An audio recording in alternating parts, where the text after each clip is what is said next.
Vraag, bestaan daar 'n ware God? Antwoord, eerste punt, ja, en God is waar. 1 Johannes 5:20.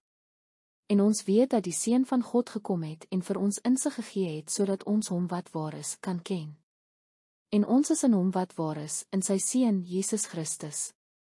Hy is die ware God en die ewige lewe. Romeine 3:4.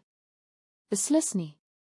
Laat God waar wees, al is elke mens 'n leienaar, soos daar geskrywe staan, sodat u geregverdig kan wees in u woorde en kan oorwin wanneer u geoordeel word.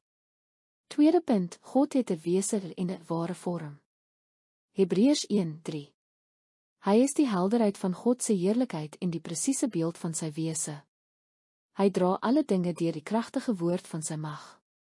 Nadat hy reiniging van sondes bewerk het, het hy gaan sit aan die regterhand van die majesteit in die hoogte. 1 Johannes 3:2.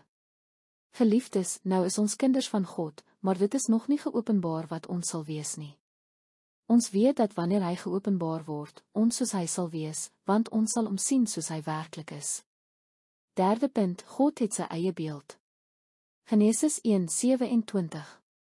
Toe het God die mens na sy beeld geskape, na die beeld van God het hy hom geskape, man en vrou het hy hulle geskape.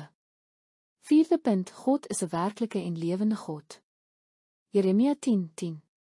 Maar die Here is die ware God, hy is die lewende God en 'n ewige koning.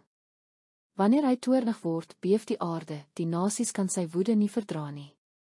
1 Tessalonisense 1:9.